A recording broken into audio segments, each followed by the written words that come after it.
Coucou à tous.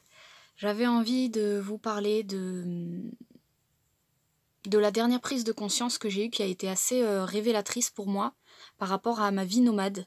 J'ai réalisé que en fait, le fait d'être nomade me coupait de mes racines, me coupait de mes ressources. C'était en fait, ça a été un moyen pour moi de connecter à de l'autonomie parce que quelque part, dans l'énergie, en étant nomade, c'est comme si j'avais dit je coupe avec le système, je coupe avec mes parents, je coupe avec les mémoires, et donc je me débrouille toute seule. Je ne suis plus dépendante de rien et donc je suis libre comme l'air, mais quelque part je me coupe aussi de mes racines. Donc j'ai pris conscience récemment que en fait ce mode de vie-là, ça permettait d'expérimenter ça et que j'avais aussi besoin en fait de racines, de reconnecter à mes ressources. Et, euh, et pourquoi je le faisais pas? Pourquoi je prenais pas un appartement comme tout le monde? En fait, c'est parce que pour moi, les loyers étaient excessivement trop chers par rapport, on va dire, par rapport à moi et par rapport à ma, à mes potentiels d'énergie au quotidien. C'est-à-dire que je ne pouvais pas fournir 600 euros minimum de loyer par mois, c'est-à-dire que ça m'aurait demandé à travailler le double, voire le triple pour pouvoir vivre normalement, et j'avais vraiment pas l'énergie, pas la possibilité de me contraindre à ça. J'ai essayé et c'était pas possible pour moi. Donc en fait, je suis partie un petit peu à l'extrême. J'ai dit, ben tant pis, enfin tant mieux même, je vais vivre une vie sans loyer, libre comme l'air, et ça a été extra, franchement, extra, mais il n'y a pas de mots. J'ai regretté à aucun moment ce choix-là, et encore aujourd'hui, il n'y a aucun regret, ça a été extraordinaire. Et là, je suis revenue dans un espèce d'entre-deux. Donc, je suis posée sur un terrain avec un loyer à 300 euros à peu près. Maxi, hein, c'est avec l'application Home Camper. Donc, en fait, je suis sur un terrain gigantesque. Voilà, j'ai les montagnes en face de moi. J'ai le Verdon pas loin. Je suis vraiment température idéale. Je suis au top du top pour un petit loyer, et finalement bah toujours dans mon camion cosy, où vraiment pour le coup mon camion c'est comme un mini studio, donc en fait je suis royale, j'ai comme un jardin gigantesque finalement, euh, avec tout ce dont j'ai besoin pour pour la modique somme de 300 euros de loyer par mois. Et du coup, je me souviens qu'à l'époque, j'avais cherché si c'était possible de vivre à 300 euros par mois, parce que intérieurement, c'est ce que ça me disait. Ça me disait, j'ai essayé de me connecter à la somme que j'étais prête à payer, et intérieurement, je me disais, ben, pas plus de 300. 300, c'est correct. Sauf qu'à l'époque, j'avais cherché et c'était impossible de trouver un truc à moins de 400-500 euros. Enfin, ça se trouvait pas, ou alors c'était des colocations. Mais voilà, du coup, il y avait d'autres sacrifices à faire. Donc bah, je suis partie dans cette vie nomade. Et là, en fait, ben, Royal, finalement, j'atterris dans cette demi-mesure où je paye un loyer qui est à mon échelle accessible. Et en même temps, j'ai le choix à tout moment, si j'ai envie, de démarrer mon camion et de partir. Et c'était ça aussi qui m'allait pas dans la vie sédentaire, c'était que je me sentais un peu euh, trapped, emprisonnée dans cette vie, parce que il y avait des contrats, il y avait des, enfin voilà, il y avait tout un truc dans lequel, une fois qu'on est installé, c'est compliqué d'en sortir. Alors que là, moi, j'adore l'idée de pouvoir à tout moment, si j'ai envie, bouger, repartir en mode nomade, ou voilà. Donc j'avais envie de vous partager ça parce que la prise de conscience par rapport au fait que le logement, en fait, l'endroit où on vit constitue nos racines, pour moi c'était quelque chose à partager, parce que euh, bah, les racines c'est quand même tout, c'est ce qui fait que notre arbre est alimenté, et c'est ce qui fait qu'on peut faire pousser des branches et des feuilles. Et cette année, j'ai quand même beaucoup dealé avec des clients dont c'était la problématique actuelle, et je pense que c'est vraiment une problématique un petit peu collective 2022, avec cette histoire de taureau, hein, de nœud nord en taureau, où on nous demande de questionner notre lieu de vie. Est-ce que nos racines sont bien établies, et est-ce qu'on est connecté correctement à nos racines. Et qu'est-ce que ça veut dire concrètement? Bah, pour moi, ça veut dire vraiment, est-ce qu'on paye l'endroit où l'on est? Est-ce que l'on est hébergé à titre gratuit? Est-ce que on héberge des gens? En fait, toutes les questions en lien avec le foyer vont être pour moi très importantes et vont être vraiment à l'origine de tout ce qu'on peut vivre, je pense, en ce moment, cette année. Pour la petite histoire, moi cette année, j'ai vraiment eu beaucoup de mal par rapport, bah, je vous l'ai dit, hein, à refaire des vidéos, à être productive en fait, à être créative. Vraiment, tout cet espace-là avait un peu disparu, et je ne savais littéralement pas ce qui m'arrivait. Et en fait, de cette prise de conscience a découlé tout le reste, parce que j'ai compris que en fait, sans une connexion correcte aux racines, eh bien, j'étais en permanence dans un état alors d'asphyxie. On peut parler d'asphyxie pour les arbres. Vous savez, quand la terre elle est pas assez nutritive, bah, en fait l'arbre il est en survie. Et ben en fait mon arbre était en survie, c'est-à-dire que je consommais au quotidien une énergie incommensurable pour survivre, c'est-à-dire euh, pour être bien dans ma peau, pour avoir une alimentation correcte, pour alimenter un mouvement physique correct, tout ça, en fait, pour avoir une bonne hygiène de vie, je devais y mettre toute mon énergie, et je comprenais pas pourquoi. J'étais clean, l'instant d'après, je devais à nouveau me nettoyer, parce que j'avais pas en fait la connexion correcte à mes racines, et du coup j'ai vécu une année où j'ai senti que je devais manger, beaucoup manger. J'avais un appel à manger tout le temps, et donc du coup ben à essayer de me nettoyer en permanence. Donc voilà, il y avait cette espèce de truc où j'arrivais pas à retrouver cet état de clarté énergétique que j'ai pu avoir précédemment. Et finalement, voilà, quand j'ai réalisé que ce mode de vie nomade m'avait très bien allé m'avait nourri en fait pendant toute l'année dernière, pendant ces 1 an et demi. Là, ça faisait 6 mois que en fait j'étais à la fin de ce cycle-là, et en fait ce mode de vie-là n'était plus nourrissant, mais commençait à être stressant, ou en tout cas à me consommer de l'énergie, voilà, plus que ce que je pouvais.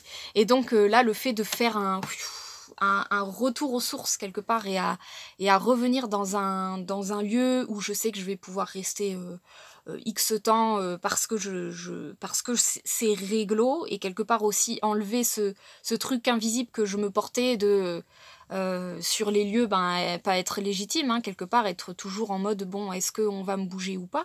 Donc ça, c'était quelque part un truc qui m'empêchait de pouvoir me reposer pleinement dans mon corps, me détendre complètement, et ça alimentait un stress invisible mais quotidien. Et ce truc-là, vraiment, c'est quelque chose que j'ai retrouvé énormément cette année chez les gens que j'ai reçus en séance. Et c'était cette espèce de stress invisible, quotidien, parce que on ne règle pas la souche, on ne règle pas le problème de fond.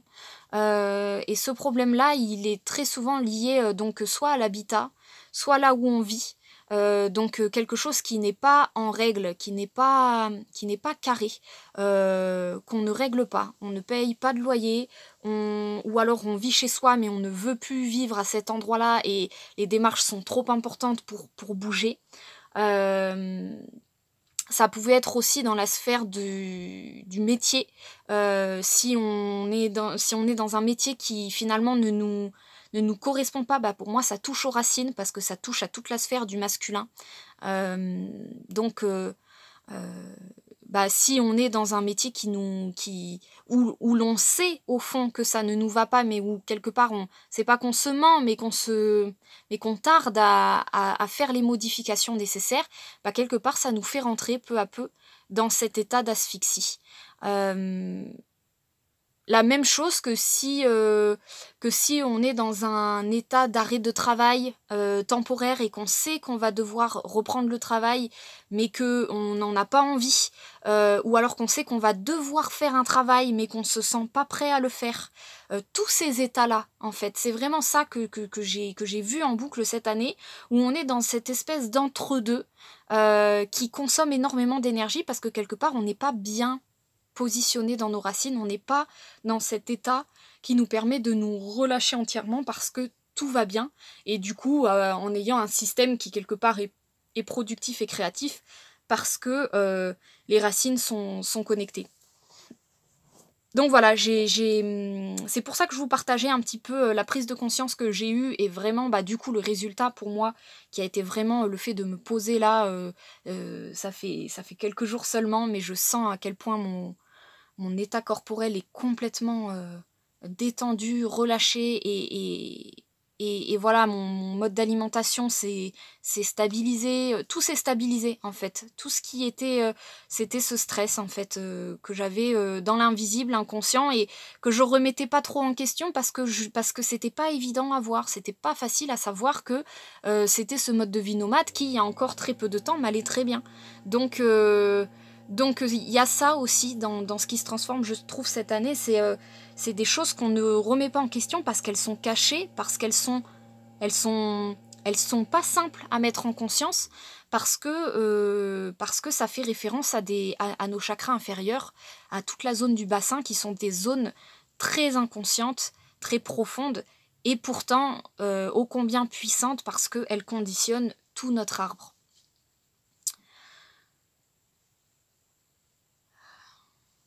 Est-ce que j'avais autre chose à partager ? Je me suis beaucoup posé de questions aussi par rapport aux finances cette année, qui est vraiment aussi dans le thème du taureau. Et par rapport au nouveau monde, comment ça marche, les finances du nouveau monde, parce que pendant ces dernières années, pour moi, le message était clair, c'était il fallait arrêter la consommation, arrêter d'être dans le faire, avec ce nœud nord en taureau et même Uranus en taureau. On est vraiment dans une phase du cycle pour moi où on est allé tellement loin dans la consommation qu'aujourd'hui, dès qu'on interroge l'intérieur, la première voie qui nous indique est justement de lever le pied et de retourner à l'intérieur et de ne plus être dans quelque chose de créatif et de productif, mais plutôt être dans quelque chose de recyclant. Parce que pour moi, on est vraiment allé collectivement tellement loin dans cette production, dans cette consommation collective, qu'aujourd'hui, il y a une direction possible, c'est marche arrière, et c'est le recyclage intérieur. Donc du coup, je me posais beaucoup aussi la question par rapport à l'argent. Je me disais, mais est-ce que dans l'avenir, pour moi, étant jeune et n'ayant pas énormément d'argent mis de côté, est-ce qu'à un moment donné, tout en suivant ma divinité, est-ce que ça va être possible de pouvoir mettre de côté et avoir l'argent suffisant pour pouvoir m'acheter une maison plus tard, pour pouvoir vivre bien en fait, et puis même pour pouvoir me payer du luxe si j'en ai envie, vivre comme on a pu vivre. Alors moi je dis à l'époque parce que pour moi c'est l'ancien monde, mais ça se vit encore tout à fait, mais en se payant des voyages, en se payant des hôtels, en se payant toutes sortes de luxe. Et ça, c'était vraiment un vrai questionnement pour moi de est-ce que dans le nouveau monde, ça existe encore ce truc-là ? Et les réponses que j'ai eues, c'est que le classique, et peut-être que ça va pas du tout vous surprendre pour la plupart d'entre vous, je m'aperçois que des fois c'est complètement évident, mais moi dans mon système, allant en Sagittaire, c'est vraiment tous des questionnements, l'abondance, la providence que j'étudie, que je dois étudier consciemment. Et pour moi la providence, en fait, c'est une loi qui de toute façon fonctionne même dans le nouveau monde, mais comment elle fonctionne vraiment aux besoins, et au positionnement. C'est-à-dire, typiquement, bah là, par exemple, à l'époque, je payais pas de loyer et ma pensée, c'était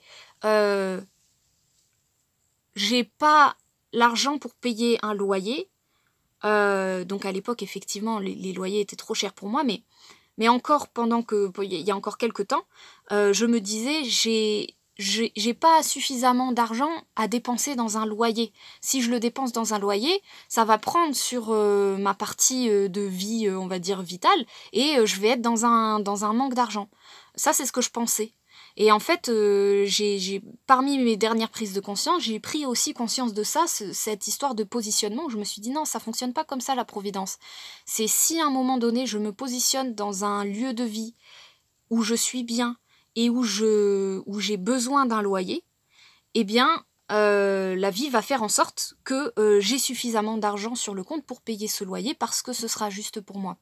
Et c'est là où la providence, elle fonctionne comme ça, c'est-à-dire que si, à un moment donné, mes énergies appellent à avoir une maison, à avoir quelque chose de plus gros, et ben tout simplement, en fait, ça va se faire, il va y avoir providence à cet endroit-là, et ça ne fonctionnera pas du tout pour moi, comme dans l'ancien monde où on économisait et où on emprunte et où on construit un truc sur du long terme et où on paye des assurances vie pour mettre de côté. Enfin, en fait, tout ce système d'ancien monde avec les assurances et avec l'épargne, avec tout ça, faire dormir de l'argent sur un compte, tout ça. En fait, voilà, moi, en tout cas, les réponses que j'ai eues à ça, alors c'est peut-être pas la vérité absolue, mais je fais mon propre cheminement, tout ça m'a sonné mort, c'est-à-dire je me suis dit, le nouveau monde, ça fonctionnera plus comme ça. Donc, ça veut pas dire que ça sert à rien d'épargner, hein, c'est toujours utile, mais l'épargne va venir et va être juste si l'on est positionné dans un projet qui appelle à épargner, qui appelle à avoir une grosse somme d'argent. Et ce positionnement-là, on ne peut l'avoir que si quelque part tout notre être est aligné à ce projet-là. Si c'est un projet qui est nourri par un désir mental, par la matrice, par quelque chose de l'ordre de l'astral qui n'est pas vraiment ce que notre âme appelle à accomplir, eh bien, ce projet-là, il est factice quelque part, et du coup, on aura beau essayer d'épargner pour ce projet, ça ne marchera pas, ça ne portera pas ses fruits, parce que c'est pas notre chemin. Et voilà, moi où j'en suis aujourd'hui, c'est vraiment ce truc de... parce que pendant longtemps, je me suis dit, ben, j'ai envie d'épargner pour avoir une maison, pour avoir tout ça. Et en fait, au bout d'un certain temps, je me suis dit, non, lâche l'affaire, ça marche pas. Ça marche pas parce que pour le moment, c'est pas ton chemin, parce que pour le moment, t'es bien comme ça. Et pour le moment, si mon chemin, il est de juste payer un loyer et être dans cet entre-deux de à tout moment pouvoir me mettre en mouvement et juste avoir les sous pour payer un loyer, et ben aujourd'hui, c'est ce qui se passe. C'est ce qui se passe dans ma vie, la vie pourvoit. Et j'espère que la vie va pourvoir pour les prochains loyers, parce que je compte bien rester comme ça tout l'hiver. Donc ça va être aussi un petit peu l'expérience, hein. Pour moi, je fais mes propres expériences, c'est-à-dire que je questionne ma divinité, je canalise ce qu'elle m'envoie en réponse, et puis après j'expérimente pour voir si... j'expérimente en fonction. Donc ça me demande aussi d'être dans ce positionnement intérieur de foi par rapport à ce que je ressens. Et donc là, ça m'a dit, vas-y, fais confiance, t'as pas encore les sous pour payer un loyer tout l'hiver, mais t'inquiète, positionne-toi dans ce truc-là, et vu que c'est juste pour toi, et ça, je peux pas avoir de doute là-dessus, parce que mon corps, il m'apporte la réponse. Là, je me sens super bien, donc en fait, c'est forcément juste quand je me sens bien. Donc, c'est juste pour toi, ça va pourvoir. Et voilà, c'était une vidéo pour peut-être apporter un témoignage pour tous ceux qui se posent les questions de comment ça fonctionne l'argent en 5D. Moi, j'ai remarqué qu'il y a beaucoup de gens pour qui c'est super simple ce sujet-là. Quand je leur en parle, c'est oui, évidemment que ça fonctionne comme ça. Tu te poses quelque part et puis tu auras un loyer qui tombe. bah moi, personnellement, j'ai jamais pensé de cette manière-là. Quand je pensais en mode 3D, c'est-à-dire, il faut que j'ai suffisamment sur mon compte pour pouvoir me payer quelque chose. Je pensais conditionné, je pensais 3D, mais finalement, je pensais à l'envers. La vie fonctionne pas comme ça. La vie fonctionne à... On se positionne, mais si notre positionnement est juste, et c'est là où c'est pas évident, parce que ça nous demande d'être bien centré, d'être honnête avec soi, pour ressentir les vrais besoins. Et quelque part, le nouveau monde, pour moi, ben c'est là où je reviens quand même avec cet état de recyclage permanent, c'est que on va avoir besoin de moins en moins. On va vraiment être appelé à avoir pour moi de moins en moins. Et ça, d'un point de vue conditionné, c'est pas facile pour nous parce qu'on est conditionné à être dans l'inverse, c'est-à-dire à projeter d'avoir plus et à projeter de grandir. Alors je parle peut-être pour les jeunes, parce que peut-être que quand on a fait une vie où on a eu, finalement, on arrive dans cette étape où on a envie d'avoir moins et où c'est super naturel finalement de se délester. Mais quand on est jeune, on est plutôt conditionné à avoir des projets et à planifier pour avoir toujours plus, pour acquérir dans la vie. Et donc il y a tout un changement pour moi de conditionnement de, à chaque fois que je questionne ma divinité, et ben finalement non, en fait, ça me dit toujours moins, ça me dit toujours moins de courses, ça me dit toujours moins acheter, ça me dit toujours moins en termes d'action aussi. Tiens, est-ce que j'irai visiter truc? Bah non, non, t'es bien là à rien faire, c'est mieux en fait. Et c'est pas facile parce que le conditionnement est complètement inversé. Donc voilà, trouver la vérité entre les vrais besoins, les vrais désirs aussi, parce qu'il ne s'agit pas que des besoins. On peut se faire plaisir, on peut se positionner à pour ma vie, j'ai besoin de voyager et d'expérimenter le voyage. Si c'est un vrai positionnement intérieur, ça fait pas du tout partie de l'ancien monde et de quelque chose de luxueux. Si c'est quelque chose qui est prévu sur le chemin de l'âme, en fait, on se pose même pas de questions. Quand c'est sur le chemin de l'âme, ça se fait. Simplement, moi, personnellement, les voyages, ça a toujours été quelque chose que j'ai adoré. Et pourtant, si aujourd'hui je questionne bien mon intérieur, mon intérieur, il me dit non, c'est dépassé. Aujourd'hui, c'est plus ton chemin. Ça a pu l'être peut-être il y a 10-15 ans, tu en rêvais et c'était peut-être ton chemin à cette époque-là. Mais les énergies ont changé et aujourd'hui, c'est plus ton chemin.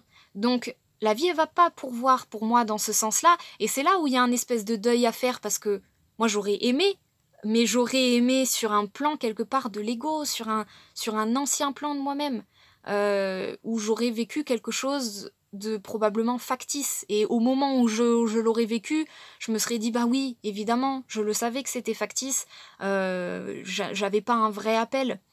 Et moi, ces dernières années, c'est vraiment ça que j'ai ressenti sur tellement de plans. Aujourd'hui, moi, je vis ma vie de manière à ce que très très souvent, franchement 9 fois sur 10, je vis un truc. Et il y a un truc à l'intérieur de moi qui me dit, tu vois, c'est faux. Tu vois, c'était de l'illusion, ce désir. Tu vois, ça n'apporte pas la vraie chose que tu cherches. Et aujourd'hui, vraiment, je vis ça à un tel degré que je vis dans un état de simplicité, mais incroyable, avec un bonheur incroyable à l'intérieur. Et j'ai encore ces systèmes-là de, tiens, je me ferais bien. Alors aujourd'hui, ça devient minimaliste, mes désirs. Aujourd'hui, moi, je sens que cette année, voilà, je vous raconte ma vie dans cette vidéo, mais c'est pas grave. Je fais une grande épuration, moi, sur l'alimentation. D'ailleurs, ça fait quand même partie du signe du taureau, donc je pense que c'est collectif quand même. Je vous partage ma vie, mais à mon avis, je suis pas la seule à vivre ces trucs-là. Cette année, je vis une grande épuration sur ma manière de m'alimenter, c'est-à-dire que tous mes désirs, tiens, je me ferais bien ce petit plat, je me cuisinerais bien ça, je le fais, et au moment où je l'ai et que je mange, il y a une vérité à l'intérieur de moi qui est bon, ça me fait ni chaud ni froid. Et je suis très très heureuse, moi, de ressentir ça. Parce que je vous en avais déjà parlé dans une autre vidéo. Moi, mon objectif, c'est le pranisme à terme. C'est vraiment, pour le coup, quelque chose qui m'appelle... qui m'appelle... c'est mon chemin. Et ça, pour le coup, vous voyez, je vous parlais de certains chemins et qui s'accomplissent. Et moi, mon chemin de vie, j'ai aucun doute, c'est là-dedans que ça va se faire. Et d'ailleurs, la petite news, c'est que j'ai prévu d'aller dans un centre pranique, faire le processus des 21 jours. Donc pour ceux qui ne connaissent pas, le processus des 21 jours, c'est 21 jours sans alimentation solide. Donc alimentation liquide maximale, enfin au maximum. Et puis rien si on est bien. Et donc je vais dans un centre où voilà, ça va être une sorte de retraite comme ça. Et l'idée c'est qu'au bout de ces 21 jours sans alimentation solide, on regarde certains critères qui font dire si ça y est, on s'alimente de prana ou pas, ou si ça a été une forme de jeûne.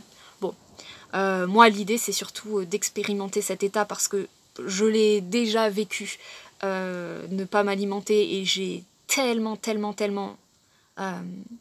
aimé, mais c'est au-delà de aimer, c'est que c'était mon état naturel. Je vis mon quotidien dans un état où je sens qu'il n'est pas mon état naturel. Je sens qu'à chaque fois que je mange, c'est un conditionnement, c'est moi qui le vis comme ça, c'est pas quelque chose, c'est pas une vérité absolue, attention, ma manière dont je le vis, à chaque fois que je m'alimente, et cette année particulièrement, je sentais que je m'alimentais de quelque chose de factice, d'une illusion, et que en fait j'ai passé une année quelque part à dire au revoir. Voilà, moi c'est un peu de cette manière-là que je la vis cette année, c'est-à-dire que je dis au revoir à tous ces anciens plaisirs qui sont finalement aujourd'hui vraiment vécus comme des illusions, et du coup je les vis avec grand amour, c'est-à-dire je mange les trucs et je vis la part de moi qui kiffe ça, et en même temps je vis la part de moi qui s'en fout au complet, quoi.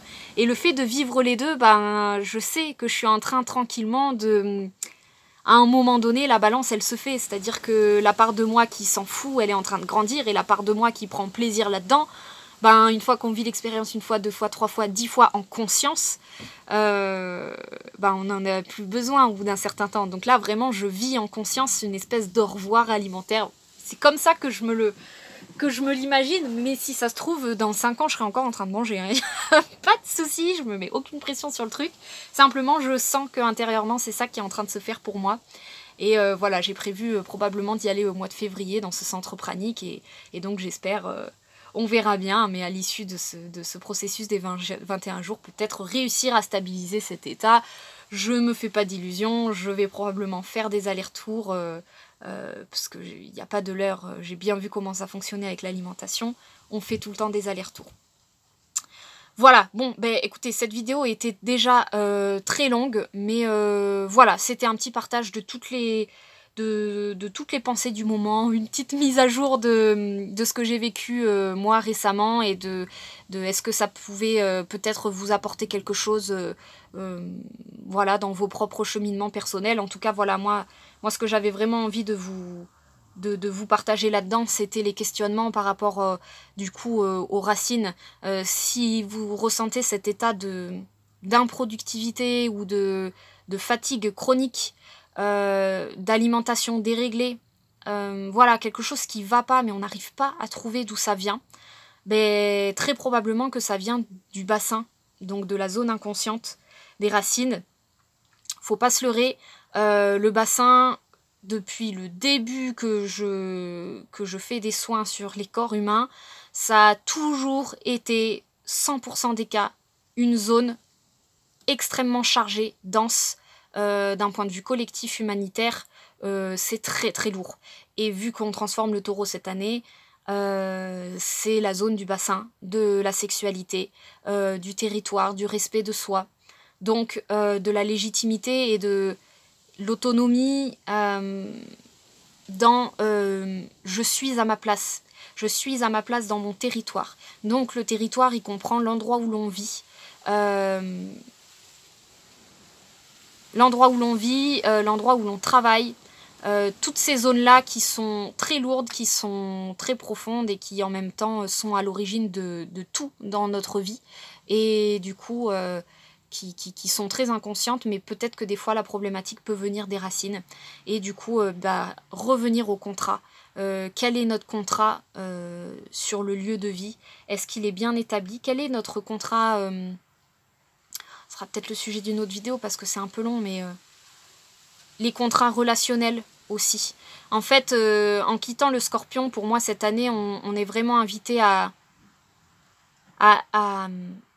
éclaircir toutes les zones ambiguës. Donc, les zones ambiguës, on peut les retrouver dans le relationnel quand le contrat est pas clair. On est en relation, mais c'est pas clair, on ne sait pas où on va. Il y a deux directions différentes où on vit chez quelqu'un, mais c'est pas clair. On paye pas de loyer et du coup, quelque part, si on paye pas de loyer, on paye autrement, on paye dans l'invisible. Et on paye cher dans l'invisible parce que du coup, si c'est pas notre porte-monnaie qui paye, c'est notre énergie de vie. Donc attention à toutes ces... Voilà, comme je vous parlais, hein, moi, le nomadisme, hein, je ne payais pas de loyer, mais j'en payais d'une autre énergie, d'une autre forme d'énergie qui venait puiser chez moi l'énergie qui était censée être mise dans mon métier, dans la créativité, dans la productivité. Je le mettais dans le foyer.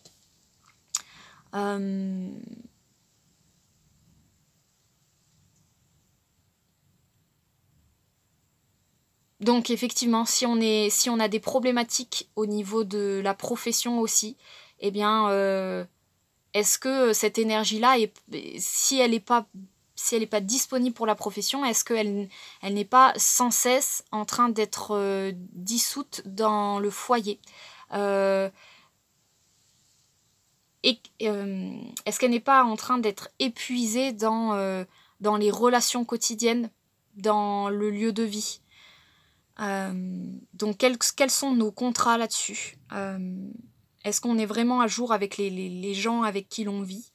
Est-ce que voilà les zones qui ne sont pas claires, on va les voir, donc les zones du Scorpion.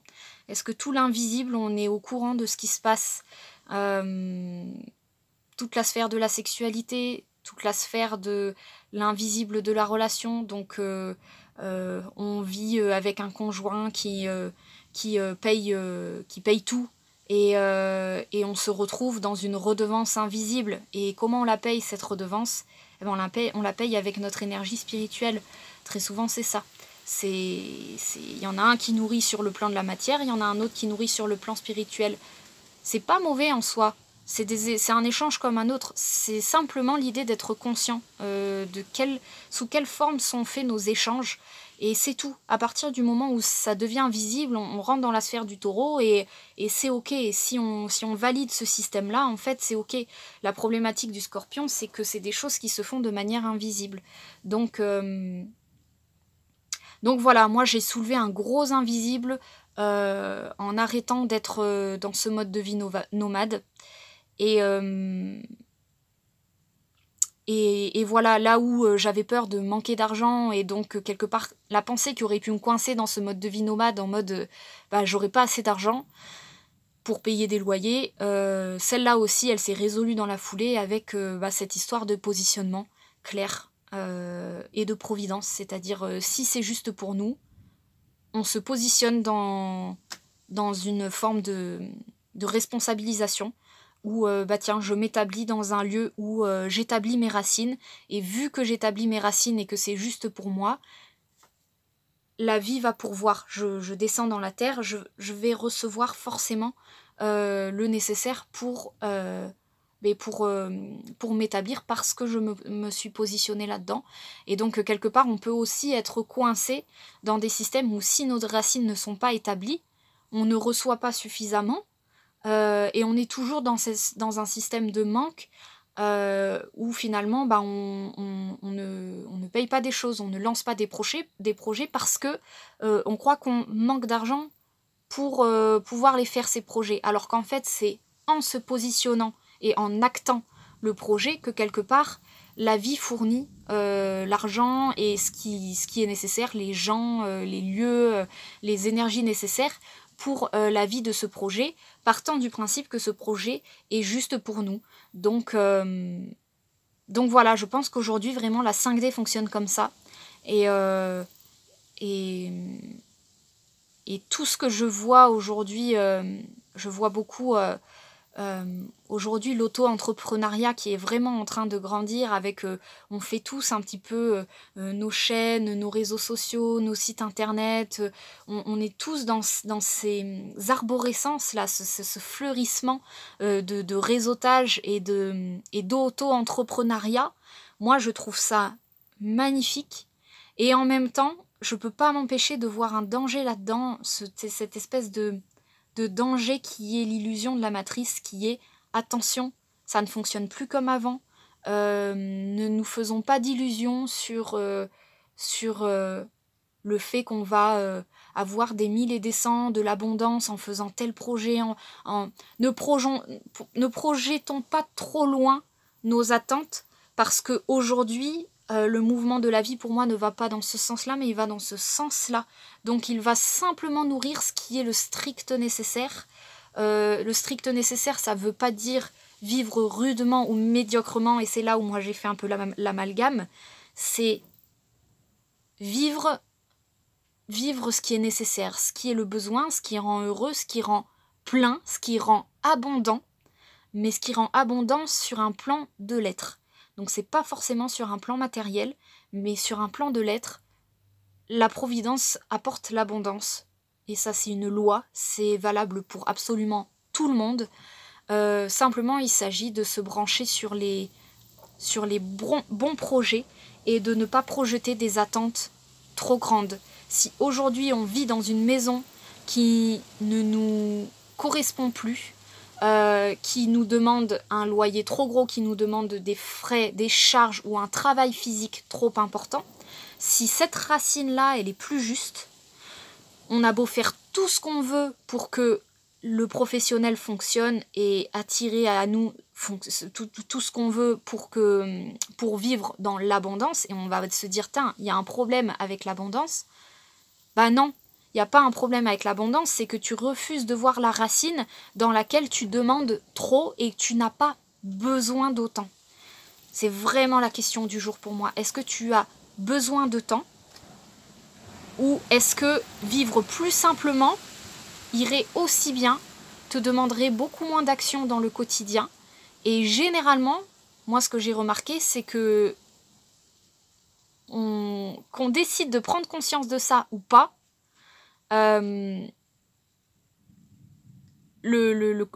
sphère professionnelle va nourrir le juste, va nourrir ce qui est juste pour nous. Donc en fait, il suffit de regarder ce qu'on rentre. Voilà, ça c'est une loi que je ressentais aussi récemment.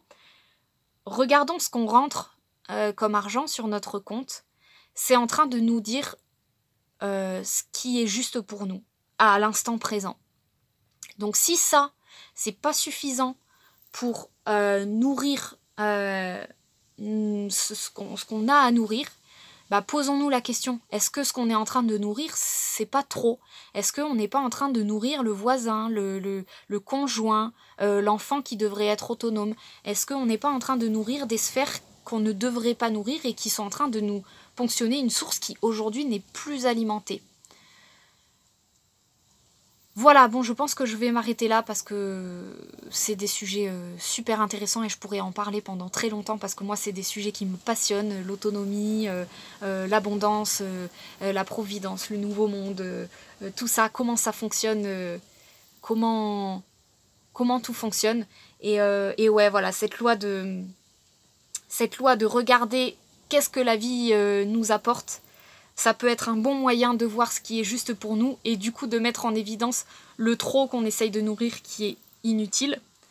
Donc il y a cette méthode-là et il y a aussi la méthode de attention, il ne s'agit pas seulement de regarder ce que l'on rentre, il s'agit aussi de regarder comment on se positionne. Si on est positionné dans un système ambigu où nos racines ne sont pas bien nourries, où l'on est hébergé, où l'on est en train de nourrir différemment les gens, c'est normal qu'on ne rentre pas plus parce que on est en train de perdre de l'énergie sur d'autres plans et un positionnement dans lequel on revient dans un cadre dans lequel on est légitime et est bien positionné. Et pour moi, la question à se poser, c'est est-ce que je suis à ma place? Quand on répond à cette question, est-ce que je me sens à ma place? Ça veut tout dire. Si la réponse à cette question, c'est non, regardez là où vous vivez. Regardez votre maison, regardez votre conjoint, regardez votre environnement, votre foyer. Est-ce que je me sens à ma place? Si cette réponse c'est non, il y a un problème avec le foyer. Et il y a un problème avec les racines, et du coup, il n'y a rien qui peut fleurir derrière. Tout capote, parce que les racines ne sont pas bien établies. Est-ce que je me sens à ma place? Oui. Eh ben, de toute façon, quand on répond oui à cette question, on se doute bien que tout va bien derrière. Hein. Voilà. Bon, allez, je vous embrasse. Désolée pour la longueur, et je vous fais des gros bisous, et je vous dis à une prochaine.